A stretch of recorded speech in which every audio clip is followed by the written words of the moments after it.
السلام علیکم ناظرین وقف ترمیمی بل، احتجاجی ریلیاں اور جیل بھرو مہم شروع۔ جیل بھرو مہم کے لیے مسلمان تیار ہیں۔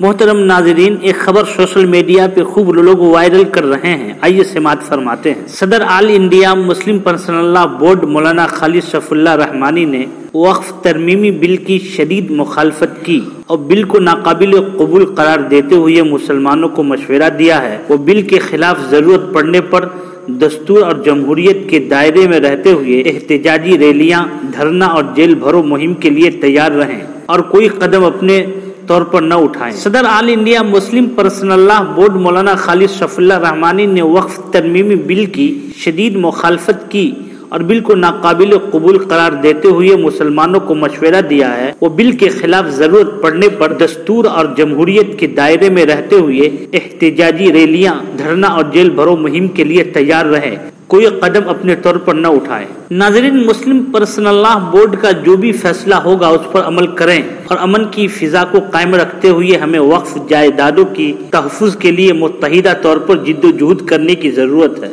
یہ لڑائی ہرگز ہندو مسلم لڑائی نہیں ہے، بلکہ ہم کو برادران وطن کا احترام کرتے ہوئے انہیں اعتماد میں لے کر ہمیں حق و انصاف کی اس لڑائی کو آگے بڑھانے کی ضرورت ہے۔ مولانا رحمانی نے کل رات چنچل گوڑا جونیئر کالج گراؤنڈ پر مجلس تعمیر ملت اور انڈین فاؤنڈیشن پارسیول رائڈ کے زیر اہتمام منعقد قومی کانفرنس برائے وقف ترمیمی بل 2024 سے خطاب کر رہے تھے۔ مولانا نے کہا کہ وقف جائیداد اللہ کی امانت ہے اور ان کی حفاظت بھی عبادت کے مماثل ہے۔ وقف ترمیمی بل کے خلاف مسلم پرسنل لا بورڈ کی جانب سے کی جا رہی ہے جد و جہد کا تذکرہ کرتے ہوئے مولانا نے کہا کہ بورڈ کی جانب سے مشترکہ پارلیمانی کمیٹی جی پی سی کو بل کی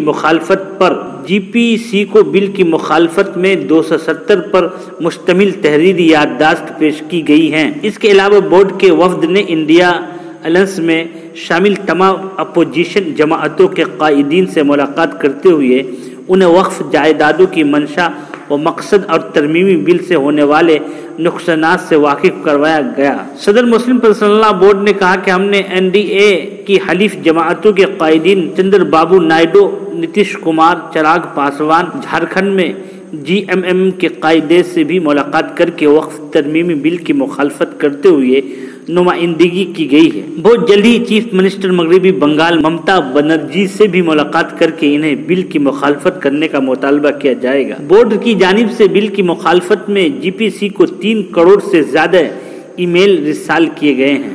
مختلف تنظیموں کی جانب سے 1 کروڑ سے زائد بل کی مخالفت میں آن لائن نمائندگی کیا گیا ہے۔ مولانا نے کہا کہ جمہوریت میں عوام کی بڑی طاقت ہوتی ہے، چنانچہ ملک بھر میں بل کی مخالفت میں جلسے منعقد کیے جا رہے ہیں۔ عام آدمی پارٹی کے رکن پارلیمنٹ سنجے سنگھ نے کہا کہ وقف ترمیمی بل مسلمانوں کے خلاف ایک منصوبہ سازش ہے۔ اس کے بعد سکھوں اور کرسچنوں کی موقوفہ جائیدادوں کے خلاف بل لایا جائے گا۔ ہمیں متحدہ طور پر اس بل کی دستبرداری کے لیے جد و جہد کرنا ہوگا۔ وقف ترمیمی بل کے نقصانات کا تذکرہ کرتے ہوئے سنجے سنگھ نے کہا کہ اس بل سے وقف بورڈ کے سارے اختیارات ضلع کلکٹر کے حوالے ہو جائیں گے اور وقف بورڈ ایک کٹ پتلی ادارہ بن کر رہ جائے گا۔ سنجے سنگھ نے کہا کہ ملک بھر کی ریاستوں میں وقف اراضیات پر سب سے زیادہ حکومت کا قبضہ ہے۔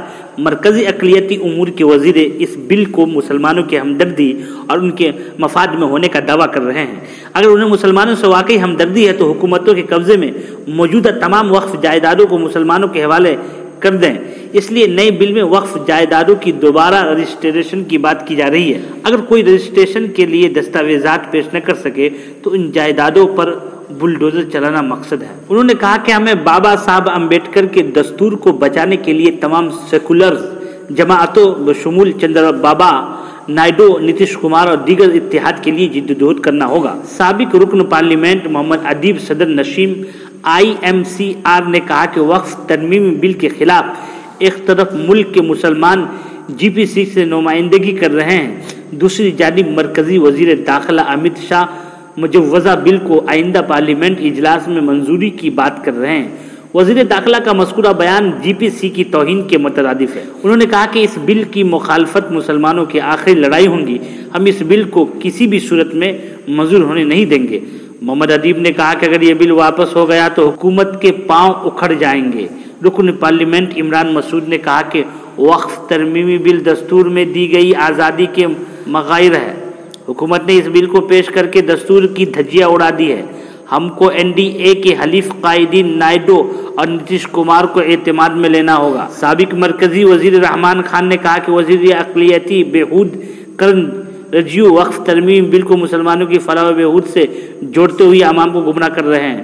انہوں نے کہا کہ اس وقت کی حکومت نے جو وقف ترمیمی قانون منظور کیا تھا وہ تمام نقائص سے پاک ہے، اس لیے مزید کسی قانون کی یا ترمیم کی ضرورت نہیں۔ امیر جماعت اسلامی ہند مولانا سعادت اللہ حسینی نے کہا کہ وقف جائیدادیں اللہ کی ملکیت ہے، اس کی حفاظت ہم سب کا ملی اور قانونی فریضہ ہے، اس کے لیے ہم کو شعور بیداری لانے کی ضرورت ہے۔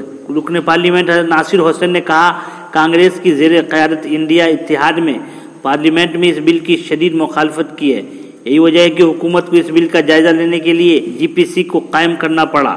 رکن پارلیمنٹ مولانا محب اللہ ندوی نے کہا کہ وقف ترمیمی بل کے ذریعے حکومت غلط فہمیاں پیدا کر رہی ہے، ہمیں اس بل کے خلاف اتحاد رکھنا ضروری ہے اور برادران وطن کو اپنے ساتھ لے کر یہ لڑائی لڑنی ہوگی۔ مشیر حکومت تلنگانہ محمد علی شبیر نے کہا کہ چیف منسٹر تلنگانہ ریونت ریڈی نے واضح طور پر اعلان کیا کہ ان کی حکومت وقف ترمیمی بل 2024 کی مخالفت کرے گی۔ ریاستی وقف بورڈ نے بھی اس سلسلے میں قرارداد منظور کی ہے۔ اس کے علاوہ علماء و دانشوران ملت نے اجلاس میں بھی وقف ترمیمی بل کو ناقابل قبول قرار دیا۔ سابق جوائنٹ سیکریٹری پارلیمنٹ سیکریٹری محمد خالد خان نے بھی کہا کہ وقف ترمیمی بل 2024 وقف جائیدادوں کو لوٹنے کا ایک منصوبہ ہے۔ بل کی منظوری کے اندرون ایک سال تمام وقف جائیدادوں کو سرکاری قرار دیا جائے گا۔ رکن اسمبلی مجلس جعفر حسین معراج نے کہا کہ اس بل کے خلاف مسلمان سڑکوں پر نکل جائیں گے۔ MIM سے اس بل کی شدید مخالفت کرتی